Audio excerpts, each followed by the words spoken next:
The $500,000 extensions to the Lands Office in East Maitland will provide welcome space for the workers. With meticulous attention to detail, the building appears to come from the same era as the original, which was built in 1885.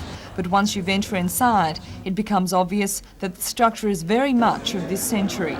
The building was opened by the Minister for Natural Resources, John Aquilina. The department first opened the Lands Office in East Maitland in 1885.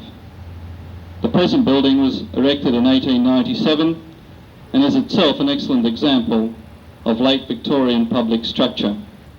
Who would have dreamt in 1885 that the world would develop such advanced technological improvements as we have today, and that our modern Lands Office would be making use of such sophisticated facilities as we have in this present office. The Minister also took the opportunity to launch the Central Mapping Authority street directory of the Hunter region.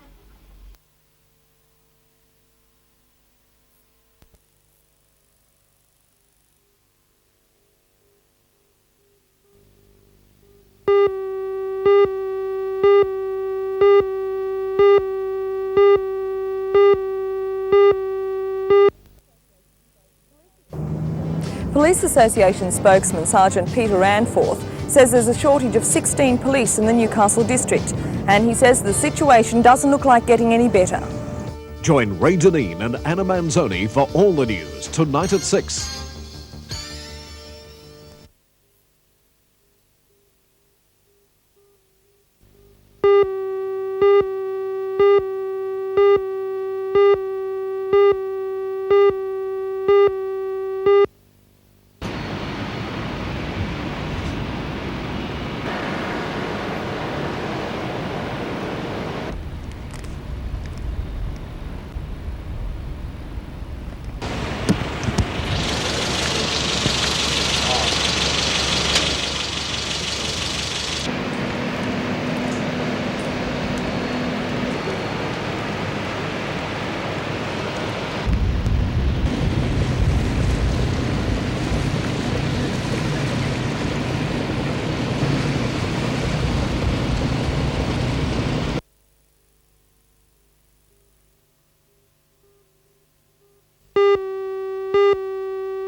President of the Chamber, Laurie Molyneux, says the 160,000 air commuters annually between Newcastle and Sydney would be severely disadvantaged if services are restricted at or moved from Mascot.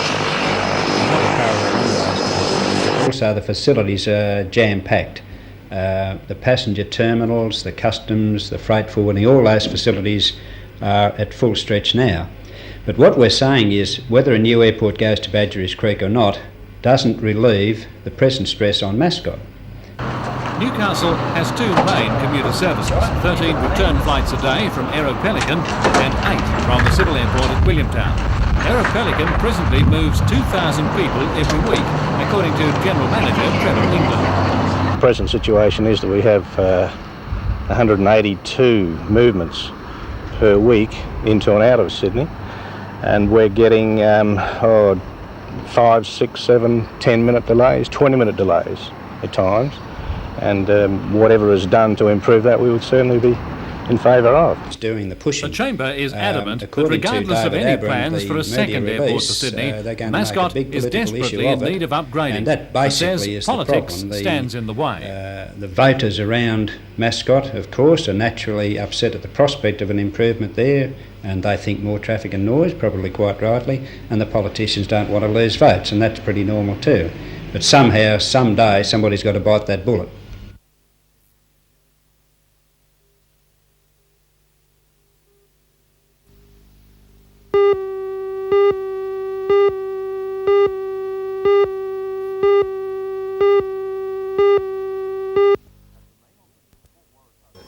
At the main office of Port Waratah Coal Services, the organisers of the contest voted the computer game a great success. The game was the idea of the Newcastle Coal Export Review Committee, which wanted a promotion that would show the complexity of our local coal industry.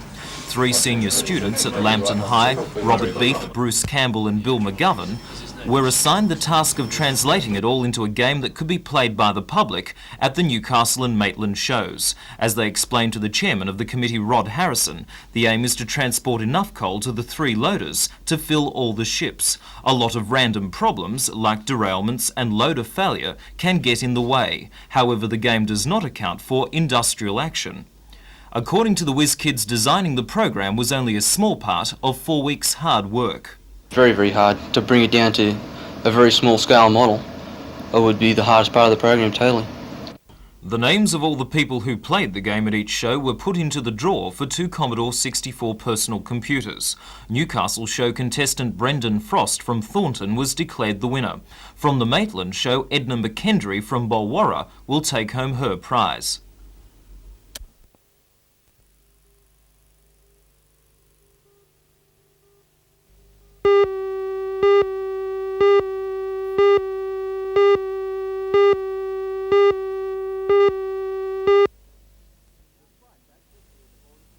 Despite that, this year the board is conducting the largest number of show cause inquiries ever in Newcastle. Starting on Monday and ending this afternoon, the board heard 8 cases involving 7 different builders. The board is the only body in the building industry that regulates builders themselves, and their role is to protect the consumer against defective workmanship. While in Newcastle, they're gathering evidence, which will be considered by the board as a whole. The cases are of varying degrees of seriousness. Well, most of the cases to date have resulted from complaints about generally defective work. They've ranged from large building projects through to swimming pool complaints. So what sort of problems can people encounter when they're contracting builders? Well, of course, I suppose the problems are largely limitless. There can be problems of communication between the 2 parties. There can be problems with the consumer not understanding the implications of the contract. There can be problems with defective workmanship, problems with defective materials. The thing about it is, if a problem does arise, then the consumers should contact the Builders Licensing Board to help to get the thing straightened out. So from the hearings, would you say that the consumers in the Hunter Valley really have any reason for concern when they are getting builders in? Well, no, certainly not. Not from the hearings we've conducted at the moment. Certainly wouldn't give grounds for general alarm about the standard building in the Hunter.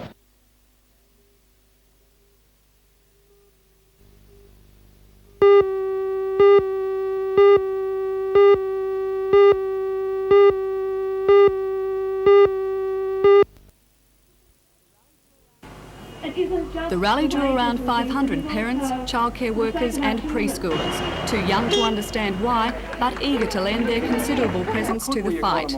Drawings of children decorated Martin Plaza, according to organisers, as a symbol that the government has abandoned them. Some parents took their children to work with them, while 60 daycare centres in Sydney closed their doors for the day. In Newcastle, staff and children at Hamilton Daycare Centre protested against the $10 million cuts.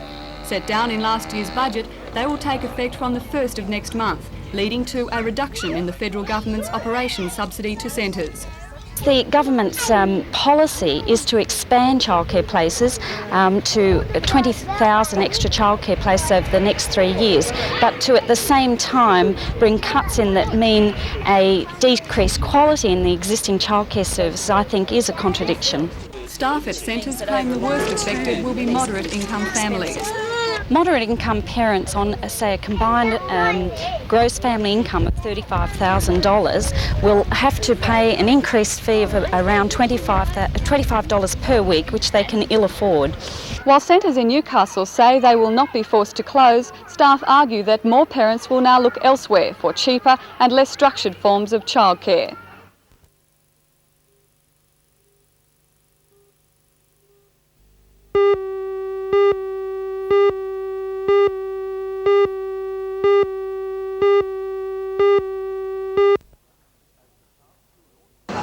As the cast, crew and audience gathered in the Civic Playhouse foyer for the after-show celebrations, it seemed the opening night of A Happy and Holy Occasion had been a great success.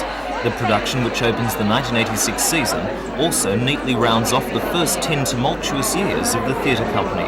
During the first year, A Happy and Holy Occasion was given its world premiere. It was written by Newcastle playwright John O'Donoghue about an Irish Catholic family living in Mayfield in 1942. In the 1976 production, A Happy and Holy Occasion was directed by the theatre company's first artistic director, Terry Clark, who was also the motivating force behind the theatre company's establishment. As Terry and one of the original cast members, Robert Alexander, remembers, the original play, like the theatre company, almost didn't get a start. It was one vote at the board meeting in favour of continuing. And thank God we did, because it is a great play. It is a really great play that has now been done elsewhere in Australia and certainly should be done, I think, overseas. You must be very happy to be at the 10th birthday. I'm delighted. Yes, and absolutely. The cast of this production includes Helen Morse and Nick Enright, who starred in Private Lives together, Vic Rooney and John Stone. With smiles all round, the birthday production was celebrated with a cake, cut by Terry Clark, present artistic director Brett McGregor, and former Lord Mayor Joy Cummings.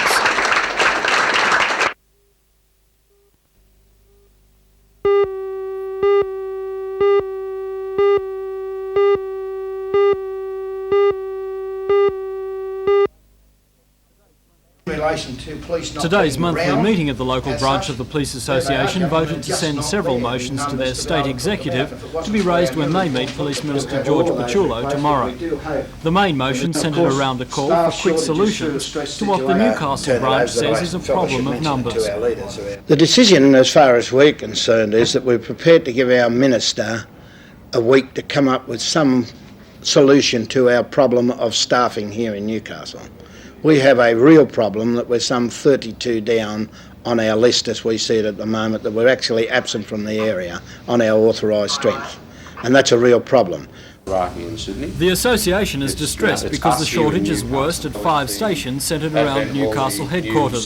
They're further angered because not only are they well short of the authorised number, but also they say that that figure is out of date and should be a lot more. They say the problem is severely interfering with police carrying out their duties, and say the effects are numerous, from lengthy delays in police attending incidents to no regular patrols and additional strain on staffing. So how serious an issue is this one to the police force? Well, it's real serious right across the board. If we look at our stress situation alone through the shortage of staff, we've had as many as 900 men off from New South Wales in one day, and almost all stress related. And we can only put that down to the working conditions. Traditionally, the association has not been a militant one, but they say action may result if they don't get a suitable answer from the minister. But I do see initiatives that would affect the government and affect this state as such, as we've, the most recent one was the press the other day, as far as the warrants and the on-the-spot fines. That would affect the cash flow to the government, and we would believe that the government almost functions on a daily basis on the cash flow from the police force.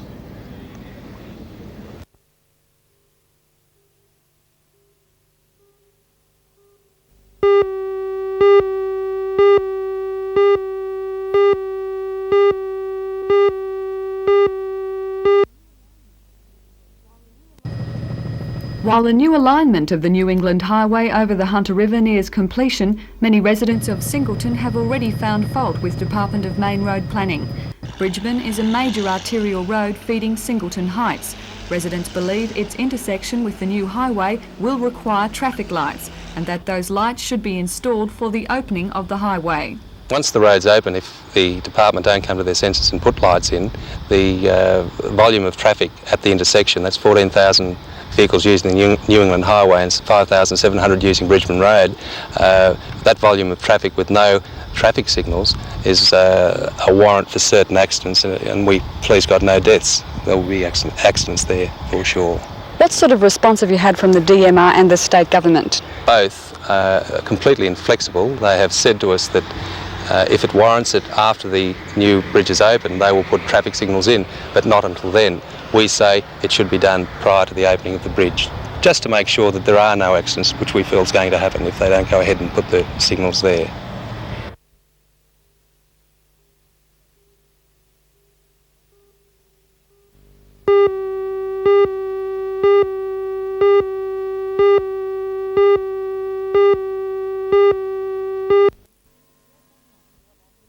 great honour for what I'm getting Emma done for Smith me. is 106 years old and says she's still enjoying a healthy and happy life. So many Born in people. 1879 and then married at the age of 21, Emma settled for most of her life in Armidale and moved to the Newcastle area in 1952.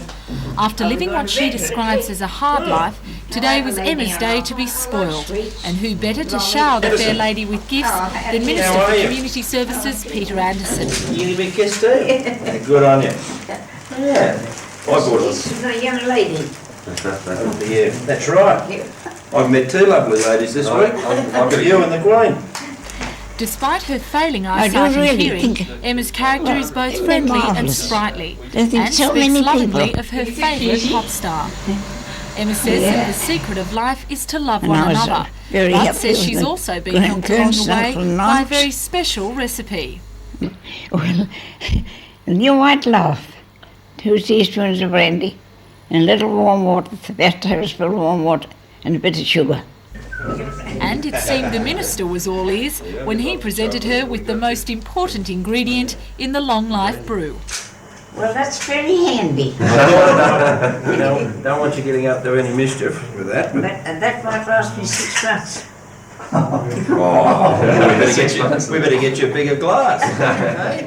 We'll put that somewhere too.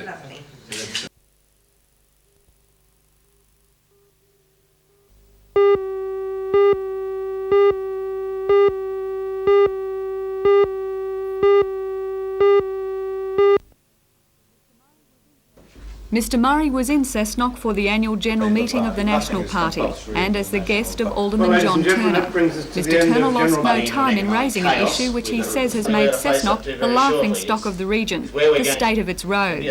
Mr Murray is National Party spokesman for that portfolio. He says Cessnock's roads are the worst in New South Wales and predictably is quick to lay the blame at the state government's door. I think there's got to be recognition by the New South Wales government that the New South Wales government, has to put some money into roads. They're presently taking $230 million this year out of the pocket of the motorist and not contributing 1 cent back to our road system. It's all coming out of the motorist's pocket, and they've got to put the lot back into the road system. Mr Murray says schemes like the state government's Newcastle Region Road Improvement Program are ineffective. But isn't it inevitable that highways will be upgraded before the main roads? Well, the theory is, of course, you upgrade the highways and eventually the money gets to the main roads. We've got 200 years coming up and we're seeing bitumen roads going back to gravel, so it's not working the way it should.